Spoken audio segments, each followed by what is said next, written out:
오늘은 반드시 은혜가 필요합니다라는 제목으로 함께 말씀을 나누고 있습니다. 이 디모데 전서는 바울의 영적 아들이었던 디모데에게 보내는 편지입니다. 어떻게 보면 아버지가 아들에게 보내는 그런 개인적인 편지로 여겨질 수도 있겠지만, 실제로 이 디모데 전서와 또 후에 나오는 디모데 후서를 읽어보면 디모데서에 나와 있는 전체적인 내용들은 아버지가 아들에게 보내는 편지라기보다는 한 교회의 담임 목사가 자신의 후계자에게 보내는 편지와도 같습니다. 즉 목회적으로 굉장히 많은 내용들을 담고 있는 책이 바로 이 디모데 전서입니다. 많은 이들이 교회의 타락과 한국교회의 부패와 한국교회의 무너지는 현상들에 대해서 많이 토론하고 세미나도 하고 많은 현상들을 내놓고 있습니다. 그럼에도 불구하고 아직 한국교회에는 희망이 보이지 않는다는 것이 바로 많은 학자들의 중론입니다. 왜 한국교회에 희망이 없다라고 이야기할까요? 그 첫 번째로 많은 사람들은 은혜가 없음을 꼽고 있습니다. 한국교회의 은혜가 사라졌다. 어떤 프로그램이나 다른 카리스마 있는 지도자가 아닌 은혜가 사라졌음을 지적하고 있는 것입니다. 한국교회가 은혜가 없어졌다는 것은 곧 한국교회에 있는 우리 수많은 성도들의 삶 가운데 은혜가 없어졌다는 것과 똑같은 말입니다. 성도들의 삶에 은혜가 사라졌으니 교회 안에 은혜가 사라진 것입니다. 오늘 디모데전서 이 말씀을 통해서 저와 여러분 안에 must have 아이템, 그것이 곧 은혜가 될 줄로 믿습니다. 반드시 꼭 필요한 것이 우리의 삶에 은혜가 될 줄로 믿습니다. 오늘 본문에는 이 은혜를 가리켜서 사도 바울은 모든 것을 가능하게 하는 힘이다라는 것을 우리에게 가르쳐주고 있습니다. 오늘 본문 12절 말씀을 보면 첫 번째부터 능력에 대해서 나옵니다. 나를 능하게 하신 그리스도 예수 우리 주께 바울을 능하게 했다. 바울은 우리 하나님께서 자신에게 주신 은혜가 무엇인지를 고백하며 주님께 감사하고 있습니다. 여러분, 우리가 주님께 감사하는 인생을 살아가죠. 하지만 도대체 하나님께 무엇이 감사한지를 도대체 모르고 살아가는 것이 우리의 현실입니다. 여러분, 과연 무엇을 감사하시나요? 감사할 것 너무나 많습니다. 그래서 오프라 윈프리는요, 정말로 어려운 인생을 살았습니다. 굉장히 어렸을 당시에 성폭행을 당하는 그런 한 여자로서 끔찍한 기억이 있음에도 불구하고 이 오프라 윈프리의 인생 가운데는요, 단 한 번도 게을리하지 않고 매일매일 실천해 나가는 것이 있습니다. 그것이 바로 5 thanks입니다. 5가지 감사의 제목을 매일매일 적거나 내 머릿속에 입력하거나 기억하거나 내가 소리내서 읽는다는 것입니다. 5가지 감사의 제목들을 매일매일 적다 보니 이렇게 힘들었던 내 삶이 힘든 삶이 아니었구나, 정말로 하나님께서 나를 지켜주신 삶이었구나라는 것들을 깨닫게 됐다는 것입니다. 오늘 바울도 똑같이 어떤 것이 하나님께 감사한지 하나님의 은혜에 대해서 정말로 자세하게 고백하고 있습니다. 그가 고백하는 은혜는 이것입니다. 예수는 나를 능하게 하신다는 것입니다.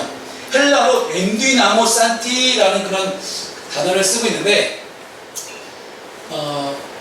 엔디나모산티라는 이 단어를요, 조금 더 헬라어 그리스어로 조금 더 부셔서 분해해서 살펴보면 N이라는 접속사가 앞에 접두가 앞에 나오고요. 그 뒤에 나오는 것은요, 우리가 잘 아는 두나미스라는 그런 단어에서 파생된 단어입니다. 근데 이 두나미스라는 이 단어가 가지고 있는 이 명사의 원래 뜻 자체가 능력이라는 단어를 갖고 있습니다. 파워, 능력. 이 예수님께서 나를 능력 있는 사람으로 만드셨다라는 거죠. 어떤 능력인가요? 바로 어떤 상황에서도 그것을 이기고 극복할 수 있는 힘을 주신다는 고백입니다.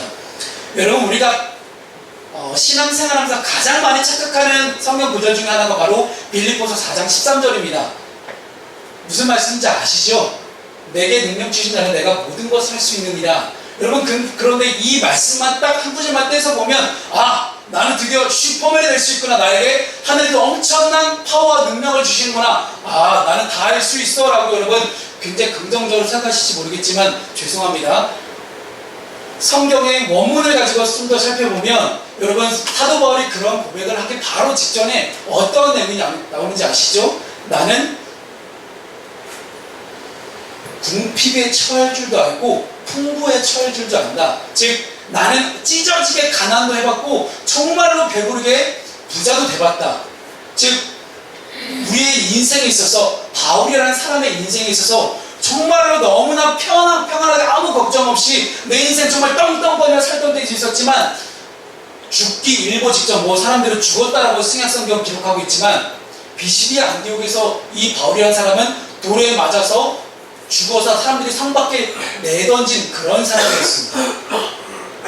그런데 이 바울이라는 사람이 절대 그런 취급을 당할 수 있는 사람이 아니었거든요. 로마의 그 시민권을 가지고 있었죠. 길리기아주 다소라는 지역은요, 지금 터키의 굉장히 유력한 도시인데 잘 사는 도시입니다. 거기서 가말리엘이라는 사람에게 공부를 했다는 것은 정말로 돈이 많은 사람이 아니라 불가능한 일입니다. 그렇게 유력하고 떵떵거리는 그런 집안에서 로마 시민권을 갖고 있는 사람이 왜 죽을 고비를 넘기냐는 말입니다. 그런 일이 없는 사람입니다. 그런데 그렇게 어려움도 당할 줄 알고 내가 풍부에 처할 줄도 알고 두 가지를 다 경험해봤다. 하지만 내가 어려울 때든지 잘 될 때든지 이 둘 다 모두 하나님께서는 나에게 모든 것들을 버틸 수 있는 능력을 주셔서 그 모든 것들을 가능하게 하셨다는 그런 고백입니다. 여러분 내 삶이 무조건 잘 나가야 된다고만 여러분 우기지 마십시오.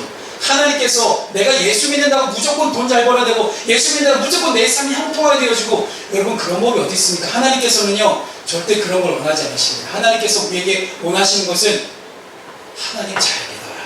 하나님 잘 섬겨라. 우리가 먹고 살기 위해서 노력들을 많이 합니다. 지난 주간에 안산대학교 의료정보과 자매측분에서 제가 했던 설교 제목은 먹고 사는 데 집중하지 말고 정의와 평화와 기쁨을 얻는 데 최선을 다하자 했습니다. 하나님의 로마서 14장 17절 말씀에 하나님의 나라는 먹고 마시는 것이 아니요 오직 성령 안에서 정의와 평화와 희락이라 라고 말씀하고 있습니다. 우리가 인생을 살 때 우리 인생의 목표는 무엇입니까? 라고 물어봤더니 이 청년들의 대답이 이렇습니다. 취직하는 거요, 잘 먹고 잘 사는 거요, 여행 가는 거요, 돈 많이 벌어서 세계 여행하는 거요, 다 이렇습니다. 여러분 자본주의 사회에서 물질 만능주의가 팽배한 이 시대에서 나올 수 있는 가장 전형적인 대답입니다. 하지만 그런 모든 것들을 가능하게 하시는 분이 누구십니까? 바로 하나님이십니다. 이 모든 만물을 다스리신 분이 하나님이라는 사실을 우리가 기억해 본다면 그 하나님 안에서 모든 것들이 하나님부터 공급되어짐을 우리가 생각하고 기억해 본다면 우리는 오직 하나님 한 분만을 의지할 수 있어야 합니다. 하나님의 나라는 잘 먹고 잘 사는 그런 나라가 아니라 오직 정의와 평화와 기쁨이 넘치는 나라가 바로 하나님의 나라였습니다. 비록 예수님 당시에 예수님은 정말로 찢어지게 가난한 삶을 사셨지만 많은 이들과 함께 조금이라도 나누며 함께 식사하며 함께 아픈 자들을 고치시는 그런 삶을 살아갔습니다. 그것이 바로 정의와 평화와 희락이었습니다. 사랑하는 우리 성도님들의 삶 가운데 바울이 고백한 것처럼 내가 풍부하든지 공핍에 처할든지 그 모든 것들 가운데 그 모든 것들을 견디며 그 모든 것들 가운데 감사하며 능하게 하신 하나님을 찬양할 수 있는 저 여러분 되었으면 좋겠습니다. 두 번째 바울이 주님께 고백한 은혜는 이것입니다. 주님은 바울을 충성스럽게 여겨주셨다는 것입니다. 12절 중간부에 보면 내가 감사하면 나를 충성되이 여기셨다라고 오늘 본문에 기록하고 있습니다. 이것은 자신의 부끄러운 과거에 불구하고 주님이 모든 것을 용납해 주셨다는 것뿐만 아니라 자신을 믿을 만한 존재로 인정해 주셨다는 고백입니다. 여러분, 항상 요즘 이제 국회 방송을 보면 늘 나오는 것 중에 하나 청문회입니다. 언젠가부터 이 청문회가 거의 심판의 자리가 되어버렸습니다. 딱 앞에 서놓고 온갖 그 사람의 뒷조사를 다 갖고 와서 이만큼 문서를 쌓아놓고 공격을 하기 시작합니다. 그리고 당신은 과거에 문제가 있었으니 당신은 우리가 인정할 수 없어 하고 바로 쫓아내는 그런 자리가 바로 청문회 자리죠. 그런데 여러분, 바울만큼 과거에 문제가 있던 사람이 또 누가 있었겠습니까? 이제 뒤에 13절 말씀에 나오겠지만 분명히 바울의 인생은 하나님 앞에 기쁨이 되는 삶이 아니었습니다. 오히려 하나님을 저주하고 하나님 믿는 자들을 잡아 가두는 그런 사람이었지만 하나님께서는 그런 바울의 과거 따위 전혀 묻지 아니하시고 과거에 있는 남자임에도 불구하고 하나님께서 끌어안아주신 이런 놀라운 하나님의 사랑, 그 사랑으로 바울은 자신의 사도로 세워줄 수 있었음을 고백하고 있는 것입니다. 세 번째는 바울은 내게 직분을 맡기시니니 라고 고백하고 있습니다. 직분을 맡기셨다. 디아코니안이라는 그런 단어가 바로 직분이라는 단어인데요. 이 직분이라는 단어, 즉 하나님의 명령에 따라 봉사하고 섬길 수 있는 기회를 주셨다는 것이죠. 여러분, 우리가 봉사하고 섬기는 게 뭐가 그렇게 어려울까라고 할지 모르겠지만 그 당시 초대교회 안에서 하나님께 쓰임받으며 살아갔던 사람이 과연 몇이나 되겠습니까? 그런데도 이 바울은 그 어느 누구보다도 더 대단한 이방인들을 하나님께 부르기 위한 그런 도구로 쓰임받았습니다. 세계 역사상 유례가 없는 최고의 전도자로 남아있는 사람이 바로 바울입니다. 이 바울의 인생을 들여다볼 때 하나님께서 얼마큼 이 사람을 귀하게 사용하시는지 우리는 보게 됩니다. 사랑하는 성도 여러분, 하나님께서 여러분의 삶 가운데도 그렇게 봉사할 수 있고 직분을 맡겨주셔서 충성되이 하나님 일을 잘 감당할 수 있는 그런 축복이 저와 여러분에게 있기를 소망합니다. 이렇게 하나님의 여러 가지 은혜를 감사로 고백하던 이 사람은 자신의 과거가 어떠했는지 자신의 과거를 사람들 앞에 낱낱이 고백하고 있죠. 첫 번째가 뭡니까? 나는 전에는 비방자였다. 이런 비방이라는 것은 여러분 어떤 누군가에게 해를 끼칠 목적으로 이제 중상모략하거나 아니면 악하고 상스러운 말로 비난하는 것을 바로 비방하는 걸로 이야기합니다. 즉 작정하고 끼어드는 거죠. 작정하고 저 녀석을 내가 반드시 무너뜨려야겠다 생각하고 모든 사람에게 다니면서 악한 안 좋은 이야기만, 헛소문, 안 좋은 이야기만 다 들어뜨리고, 야, 쟤는 성경이 그렇게 더러우냐, 이 얘기만 엄청 다니는 거예요. 그러면 많은 사람들이, 어떤 사람들이 그 사람을 볼 때, 야, 그 사람 그렇게 더럽대, 야, 그 사람 그렇게 더럽대, 그 사람 어때? 아, 그 사람 그렇게 더러운 사람이야, 아우, 상정하면 안 돼. 이렇게 바울이 하고 다녔던 사람이 누구냐? 바로 그리스도인이었습니다. 크리스천. 안디옥 교회에서 그리스도인에 불린 이 많은 이 예수 믿는 사람들, 예수당에 있는 많은 사람들을 바울은 그들을 무조건 죽여야 된다라고 이야기하고 다녔던 것입니다. 두 번째, 그는 박해자라고 이야기를 하죠. 적극적으로 방해하고 못살게 굴었다는 것을 이제 우리가 박해자라고 부릅니다. 박해자 같지만은 아닙니다, 여러분. 그 박해자가 아니에요. 박해자. 해를 끼친다 할 때 해입니다. 박해자 같지만은 모르세요? 이걸 아셔야 이게 웃음이 딱 터져 나오는데, 이 음식이처럼. 바울은 정말로 수많은 사람들을 박해했습니다. 예수 믿는 사람이라면 자신이 예수 믿는 사람을 잡아 가두고 죽일 권한이 없음에도 불구하고 대제사장에게 가서 이보시오, 내가 저 예수 믿는 것들을 잡아 가두고 죽일 수 있는 권한을 나에게 주십시오. 심지어 어떤 권한까지 부여받았냐면요, 예수 믿는 사람을 발견하면 그 즉시 바로 그 자리에서 즉결 처형할 수 있는 권한까지 대제사장에게 부여받아서 온 거라는 거예요. 여러분, 사람이 즉결 심판할 수 있는 권한을 줄 수가 없는데 대제사장은 바울에게 그런 권한까지 줍니다. 그리고 그 권한을 가지고 바울이 기세 등등해서 다메섹으로 가는 길 중간에 예수 그리스도를 만나고 변화가 되었던 것입니다. 그는 박해자였습니다. 세 번째, 나는 폭행자였다. 즉 거만하고 짐승같이 잔인무도한 사람이었다는 거죠. 여러분, 초대교회에서 세운 7 집사 중에 한 명의 스데반이라는 집사가 있습니다. 이 스데반이라는 집사가 예수님을 전하다가 죽임을 당할 위기에 처합니다. 그 당시 처형법은 굉장히 많았지만 거의 율법을 이제 거역한 많은 죄인들에게는 이 처형법을 씁니다. 지난번에 한번 설명을 드렸지만 지금도 중동에 있는 처형법입니다.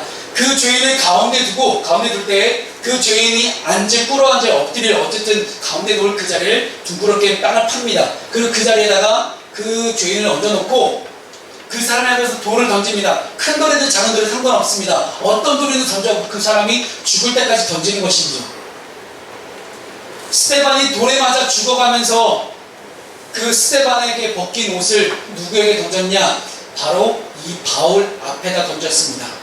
왜요? 여러분, 이 옷을, 이 죽어가는 이 죄인의 옷을 바울에게 던졌다는 것은 그 당시 사울이었습니다. 사울에게 던졌다는 것은 모든 이 죄인을 죽인 책임이, 이 죄인을 처형한 진범이, 죄인을 죽인 진짜 주동자가 누구냐? 이 사울이라는 사람이라는 거예요. 사울이라는 사람이 사람들을 설명해서 이 사람 죽이자 해갖고, 그래요, 내가 책임질 때는 한번 다 죽여봅시다 해갖고 그 책임을 진 사람이 사울이었다는 것입니다. 그만큼 그는 폭행자였습니다. 얼마나 잔인한 사람입니까? 내 앞에서 사람이 죽어가도 눈 하나 깜빡 안 하고 반드시 죽이려고 덤벼드는 그러한 사람이 바로 바울이었습니다. 그런데 이런 바울이 어떻게 하나님의 은혜를 경험할 수 있었을까요? 바울은 14절 말씀에서 우리 주의 은혜가 그리스도 예수 안에 있는 믿음과 사랑과 함께 넘치도록 풍성하였도다 라고 이야기를 합니다.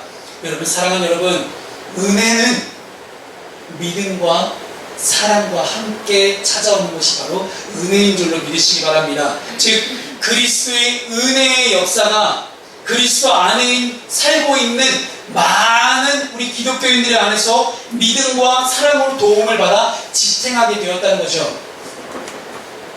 바울이 다메섹으로 가는 길에 예수님을 만나고 눈이 멀어버립니다.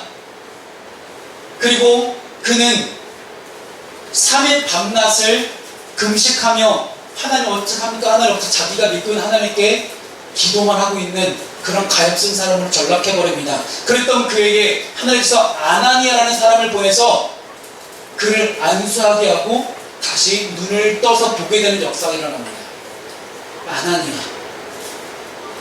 아나니아라는 이 사람은 바울이라는 사람을 두려워했습니다.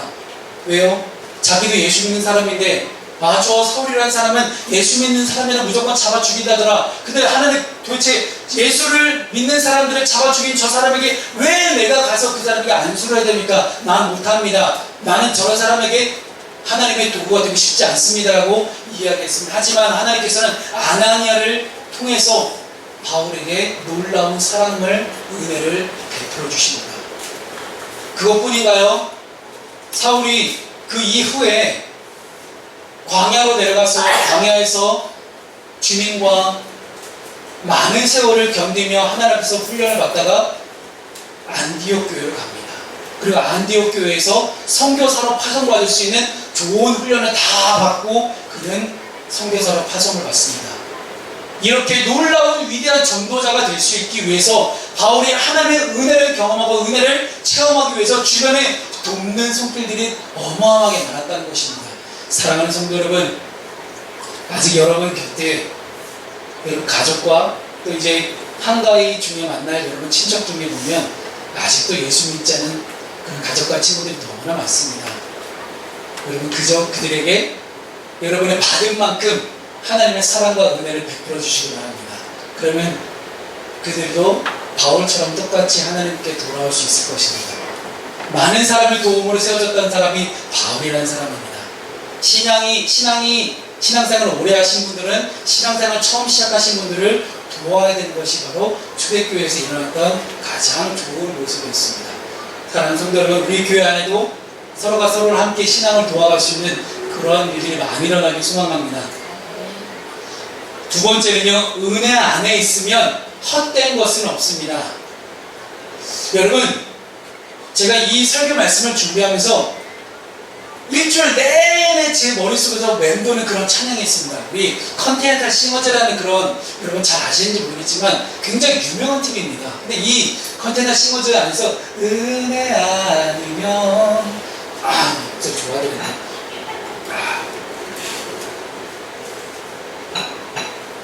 원래 원곡은 이렇지 않습니다. 여러분 꼭 들어보십시오. 찾아서. 은혜 아니면이라는 찬양인데 너무 좋아요. 근데 그 찬양의 가사처럼 정말 은혜가 아니면 제가 이 자리에 설 수 없으면 저는 고백할 수밖에 없었습니다. 은혜가 아니면 어떻게 제가 이 단에 서서 설교를 할 수 있겠습니까? 은혜가 아니면 어떻게 제가 숨을 쉬고 살 수 있겠습니까? 여러분, 은혜가 있으면 다 됩니다. 은혜 안에 있으면 헛된 것은 없게 됩니다. 오늘 본문 15절 말씀을 봤더니요, 미쁘다 모든 사람이 받을 만한 이 말이요 그리스도 예수께서 죄인을 구원하시려고 세상에 임하셨다 하였도다. 죄인 중에 내가 괴순이라고 고백하고 있습니다. 모든 사람들이 받을 만한 것들에 대해서 아무것도 헛된 것이 없음을 바울은 고백하고 있습니다. 아무리 수고하고 애를 써도 결과에 따라서 헛된 일이 될 수도 있습니다. 저는 군대에서 그런 일 참 많이 겪었거든요. 군대 가면 그런 일 많이 겪게 됩니다. 열심히 수고하고 노력했는데 헛수고한 것이 되는 것들이 너무나 많았어요. 그런데요, 지금 여러분, 우리가 살아가는 이 사회가 과연 정의로운 사회라고 느껴지십니까? 청년들에게 열정페이만을 요구하고 있는 이 사회가 과연 여러분 정의롭다고 생각하십니까? 분명히 청년들은 일한 만큼 수고하고 헌신하고 노력한 만큼 대가를 받아야 되는 것이 이 세상임에도 불구하고 많은 세상의 사람들은 우리 청년들에게 그런 것들을 원하지 않습니다. 참 억울한 세상이죠. 억울할 수밖에 없는 이 세상 가운데 정말로 저는 그리스도의 은혜가 필요한 줄을 선포하고자 합니다. 은혜 안에 있으면 어떤 것도 헛된 것이 없습니다. 왜냐하면 하나님께서 모든 것을 합력하여 최선의 것으로 만드시는 분이 바로 우리 하나님이시기 때문입니다. 때로는 이것을 내가 하면서도 과연 이것이 나에게 정말 필요한 걸까? 내가 이렇게 최선을 다해 지금 내가 이렇게 이 길을 걸어가고 내가 노력을 하고 있는 것이 과연 나에게 정말 필요한 것일까? 지금 내가 최선을 다해서 내가 무언가를 하고 있는 나의 일들을 하고 있는 것이 과연 나에게 얼마나 큰 도움이 될까 고민할 때도 많습니다. 하지만 은혜 안에 있으면 합력하여 선을 이루시는 하나님께서 반드시 그것 가운데 하나님의 것들이 이루실 줄 여러분 믿음으로 바라보면서 걸어가시는 저 여러분 되었으면 좋겠습니다. 그리스도 예수께서 죄인을 구원하시려고 세상에 임하셨다는 것이죠. 여러분, 제일 어이없고 제일 어리석은 짓이 무엇이었습니까? 나는 너희를 구원하려고 한다. 그런데 나는 십자가에 못 박혀 죽어야만 해. 여러분, 이게 세상적으로 상식적으로 말이 되는 일입니까? 나는 너희를 구원하고 싶어. 그러면 다윗왕처럼 칼을 높이 차고 나를 따르라 했고 로마와 싸워도 싸우는 것도 부족할 판에 지금 내가 너희를 위해서 죽는다. 여러분, 예수 그리스도의 십자가 사건은 아무리 생각해봐도 상식적으로 볼 때 이해가 되지 않는 그런 일이었습니다. 하지만 하나님께서는 이 이해가 되지 않는 일들을 가지고 놀라운 인류 구원의 역사를 이루셨습니다. 여러분, 때로는 이해가 안 될 수도 있다고요? 때로는 상식적이지 않다고요? 때로는 내 가치관과 내 기준에 안 맞는다고요?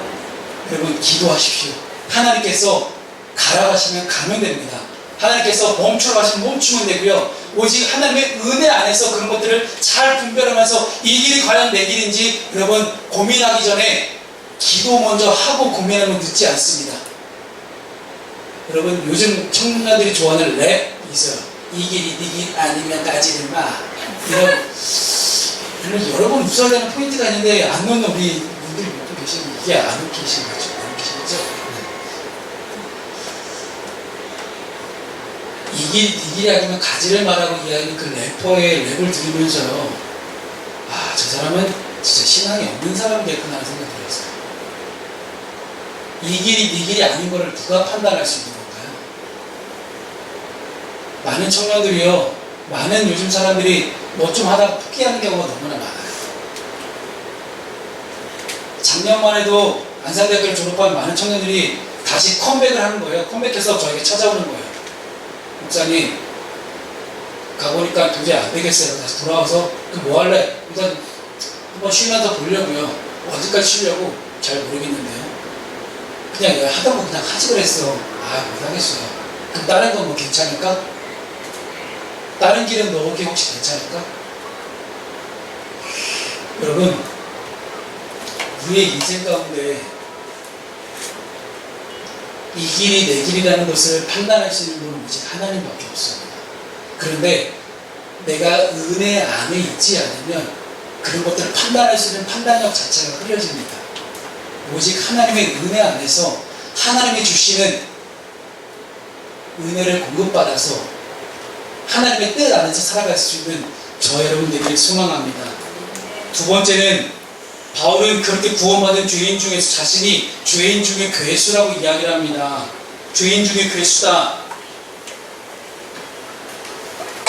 여기서 여러분 미쁘다라는 단어를 좀 모르시는 분들이 계셔서 설명을 드리면, 미쁘다라는 단어는요, 충분히 믿을만하고 전적으로 확실하다는 거예요. 충분히 믿을만하고 전적으로 확실한 것이 바로 미쁘다라는 단어입니다. 근데 이 죄인 중에 괴수다, 즉 내가 이 세상에 살고 있는 모든 죄인들 중에서 내가 제일 가는 죄인이요 라는 것이 확실하다는 거예요. 바울이라는 사람의 자신을 들여다보니 이 세상에 수많은 죄인들이 있지만, 아직도 예수를 믿지 않는 많은 사람들이 있지만, 그럼에도 불구하고 내가 죄인 중에 최고라는 것이 확신합니다라고 이야기하는 게 바로 이 미쁘다라는 단어였습니다. 이렇게 자신의 부족함을 철저하게 고백하는 것이 은혜인 줄을 믿으시기 바랍니다. 여러분, 하나님의 은혜를 경험하려면 주님, 제가 부족합니다라는 것을 인정할 수 있어야 돼요. 지지난주인가요? 김진규 감독이라는 사람을 제가 지혜의 영상을 보여줬어요. 나중에 여러분들에게도 이 영상을 통해서 함께 나눌 기회가 있겠지만, 이 김진규라는 감독, 미술 감독입니다. 이제 데생이나 크로키 같은 걸 하는 그런 미술 감독인데, 정말 예수 그리스도 믿는 사람들을 거부하고 정말 하나님을 정말 철저하게 배척하며 살아가던 사람이었어요. 근데 이 사람이요, 예수 그리스도를 인격적으로 만나는 거예요. 근데 그 만남의 한순간 때문에 이 사람의 인생이 완전히 뒤바뀌어집니다. 그동안 이 미술 이거 하면서 발표하면서 수많은 빚들을 지었는데, 그 재정 가지고 어려워하면서 끝없이 세상적으로 해결하려고 열심히 파고들어 다 안 되는 거예요. 근데 주님 만나고 하나님께서 이 사람을 사용하기 시작하시니까요, 전 세계를 다니면서 그림을 그리고 다니는데요, 이 사람이 가장 많이 그리는 그림이 뭔지 아세요? 예수님을 인격적으로 만났을 때 나에게 찾아오셔서 나에게 웃고 계셨던 그 예수님 얼굴을 이 사람이 가장 많이 그리다. 드로잉쇼라고 하거든요. 드로잉쇼? 그림을 그리는 드로잉쇼를 하는데, 이 사람이 드로잉쇼 하는데 그 티켓 값이 어마어마하게 비쌉니다. 그런데도 항상 매진이에요. 예전에 다른 그림, 자기 세상 가운데 빠져갖고 술 마시면서 늘 술 취한 기분에 드로잉쇼를 하던 그 사람이, 그때는 막 관객이 한두 명 앉아있고 그렇게 고민하던 사람이 이제는 하나님의 은혜 안에서 예수님 얼굴을 그리면서 기쁨으로 끌어나가는 거예요. 전 세계를 돌아다니는 그림을 그리기 시작합니다. 세계 각국 정상들이 모이는 회의에 이 사람이 초대돼서 수많은 각국 대통령 총리들 앞에서 그림을 그립니다. 하나님의 놀라운 역사하신 이유는 이 사람을 고백하면서 이야기를 합니다. 자신의 부족함을 철저하게 회개했던 거죠. 미술 감독으로서 자신의 후배들, 자신과 함께 일하고 있던 수많은 스태프들, 그 수많은 사람들 앞에서 우뚝 서서 제왕처럼 군림하면서 그렇게 욕심을 가지고 교만하게 살아왔던 자신의 인생을 다 철저하게 고백하면서는 오직 예수 그리스도만 고백하면서 살고 있습니다. 사랑하는 성도 여러분, 우리가 은혜를 체험하려면 우리는 주님, 제가 죄인입니다. 주님, 제가 부족합니다. 저는 아무것도 할 수 없사오니 주님이 저를 대신해서 해주십시오라고 고백할 수 있습니다. 저는 하나님의 나라는 멀지 않았다고 생각합니다. 함께 이 시간에 예배드리는 모든 이 기독교인들이 정말로 자신의 부족함을 인정하고 오직 하나님의 은혜 안에서만 살아간다면 저는 가능할 줄로 믿습니다. 이렇게 바울은 오늘 본문을 마무리하면서요, 세 번째로 은혜의 통로를 확보하라고 우리에게 권면합니다. 여러분, 은혜는 예수 안에 있는 믿음과 사랑 안에서 함께 우리에게 다가오게 되는데, 은혜의 통로는 절대 행위에 있지 않습니다. 구원이, 우리의 영원 구원이 행위로 얻어질 수 없는 것과 똑같습니다. 사람을 붙들지 말고 사람을 통해서 은혜가 올 것을 기대하지 말고 오직 주님을 통해서 은혜가 올 것을 여러분 기대하시며 살아갈 수 있는 여러분 되었으면 좋겠습니다. 하나님께서 베푸시는 은혜의 통로는 반드시 주님을 통해서 다가오게 됩니다. 세상의 것을 따라가지 말고 주님의 말씀을 따라가다 보면 은혜의 통로가 열리기 시작합니다. 여러분 요한복음에서 제일 먼저 나오는 기적은 가나의 혼인잔치 기적입니다. 이 가나의 혼인잔치에서 어떤 일이 벌어집니까? 혼인잔치에서 사람들이 함께 늘 먹고 마셔야 되는 포도주가 떨어졌습니다. 혼인잔치에서 포도주가 떨어졌다는 것은 이 손님들을 초청한 이 주인의 입장에서는 굉장히 치욕적인 일이에요. 손님들을 제대로 대접하지 못한 거거든요. 그때 예수님의 어머니께서 예수님 찾아가서 포도주가 떨어졌다라고 이야기를 하시죠. 예수님께서 하인들에게 물에다가 물 입구 가득히 항아리에다가 항아리 입구 가득히 물을 채우라고 이야기를 하죠. 그리고 그것에 순종한 하인들과 예수님의 말씀의 선포로 인하여 물이 포도주로 바뀌는 역사가 일어납니다. 말도 안 된다고요? 그런데 여러분, 저와 여러분의 삶 가운데는 지금 이런 기적들을 바라고 계시지 않습니까? 그래서 소위 예수 믿는다고 이야기를 하면 여러분 마음 가운데 이런 기적 정도는 나에게 일어난다고 생각하지 않으십니까? 근데 왜 일어나지 않을 거라고 조금만 내 마음속에 일어나기 시작하십니까? 여러분, 기적은 멀리 있지 않습니다. 기적은 하나님을 체험하고 하나님의 은혜를 경험하고 은혜의 통로가 주님임을 고백하며 오직 주님만을 바라볼 때 기적은 일어납니다. 사랑하는 성도 여러분, 우리가 잊고 살았던 것이 너무나 많습니다. 그것이 바로 은혜인 것 같습니다. 날마다 한순간을 살아가더라도 1분 1초를 살아가더라도 우리가 은혜를 기억하며 은혜만을 사모하며 하나님께서 은혜 주실 줄을 믿으며 온전히 기도하며 살아갈 수 있는 저 여러분 되기를 소망합니다. 기도하겠습니다.